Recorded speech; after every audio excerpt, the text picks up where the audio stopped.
ஜனநாயகம் திரைப்படத்திற்கு வேற ஏதாவது அரசியல் ரீதியாக கேளுங்களேன். நிச்சயமாகங்க தமிழகத்துல பாஜக எந்த பெரிய அளவுக்கு ஒரு வெற்றி வாய்ப்பு இருக்கு. அமித்ஷா அவர்கள் இங்க வரும்போது சொன்னாரு, கூறினாரு. அண்ட் அதே மாதிரி வந்து இன்னைக்கு பாத்தீங்கன்னா மக்கள் மத்தியில நீங்க பாஜக எந்த அளவுக்கு ஒரு ஆதரவு மக்கள் கொடுத்துட்டு இருக்காங்க, அது எல்லாருக்கும் தெரிஞ்ச விஷயம் தானே. இல்ல அமித்ஷாவோட வருகை எந்த ஒரு பலனையும் அளிக்காது, தமிழ்நாடு வேற மற்ற மாநிலங்கள் வேற அப்படின்னு சொல்லிட்டு அவங்க விமர்சனம் பண்ணுவாங்க. நீங்க பாருங்க, இப்போ இல்ல ரொம்ப காலமாவே வந்து தமிழகம் வந்து இந்தியாவோட பாகமே கிடையாது, எங்களுக்கு தனி அந்தஸ்து வேணும் அவங்க கூறிட்டு இருக்காங்க. இப்போ நீங்க பாத்தீங்கன்னா இந்தியா முழுவதும் ஒன்னா இருக்கணும் நம்ம முயற்சி பண்ணிட்டு இருக்கோம். பிரதமர் மோடி அவர்கள் காஷ்மீரே வந்து பார்ட் ஆஃப் இந்தியா இருக்கிறதுனால நம்ம சேர்ந்து வந்து வாழணும்னு ஆசைப்படுறோம். ஆனா தமிழகத்துல திமுக ஆட்சி மட்டும் எங்களுடைய டிராவிடியன் கல்ச்சர் சொல்லிட்டு நம்ம தேசமே எப்படி பாகமா பிரிக்கணும்னு அவங்க ஆசைப்படுறாங்க.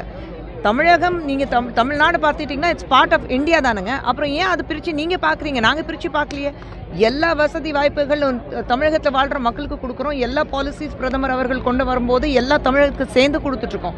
தமிழகத்துக்கு இல்லைன்னா நாங்கள் சொல்லவே இல்லை. இன்றைக்கி உலகத்திலேயே மிக சிறந்த மொழி அப்படி பார்த்தீங்கன்னா அது தமிழ் மொழி தான். பிரதமர் உலகத்தில் எங்கே போனாலும் பேசிகிட்டு இருக்காங்க. நீங்கள் தமிழ் மொழிக்காக இது வரைக்கும் என்ன பண்ணிட்டீங்க, என்ன பேசிகிட்டு இருக்கீங்க?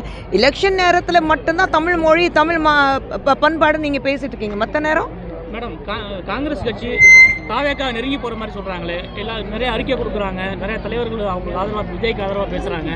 காங்கிரஸா? அவங்க எப்போ வேணாலும் எங்கே வேணாலும் போவாங்க. அவங்களுக்கு எங்கே லாபம் இருக்கோ அந்த பக்கம் போயிடுவாங்க. காங்கிரஸ் பற்றி நம்ம பேச வேண்டாம். எலெக்ஷன் இப்போ தானே வருதுங்க. விஜய் அவர்கள் இப்போதானே வந்திருக்கிறாரு.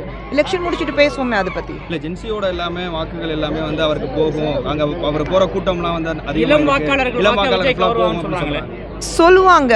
விஜய் ஒரு மாபெரும் நடிகர், அவ்வளோ பெரிய ஸ்டார், தமிழகத்தில் அவ்வளோ பெரிய ஸ்டார் இன்னைக்கு விஜய் அவர்கள் இருக்கிறாரு. 91, 92 ரஜினி சார் எப்படி இருந்தாரோ அந்த மாதிரி இன்னைக்கு மிகப்பெரிய ஸ்டார் வந்து தமிழகத்துக்கு வந்து விஜய் அவர்கள் தான் இருக்காரு. விஜய் அவர்கள் பார்க்குறதுக்கு கூட்டம் வரதான் செய்யும். ஆனால் அது ஓட்டாக மாறுமான்னு இதுக்கு முன்னாடி நம்ம நிறைய முறை பார்த்துருக்கோம், பல இடங்களில் பார்த்துருக்கோம். நடிகன் பார்க்குறதுக்கு கூட்டம் வரும், ஆனால் அது ஓட்டாக மாறுமா அது நமக்கு சொல்ல முடியாது. அனுமதி மத்திய அரசு தான் கொடுக்கல,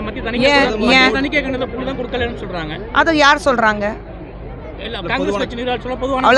காங்கிரஸ் கட்சிக்குங்க அவங்களுக்கு வந்து மக்களை ஏமாத்துறதுக்கான வேலை திராவிட முன்னேற்ற கழகம் காங்கிரஸ் கூட்டணி பண்ணிட்டு இருக்கு.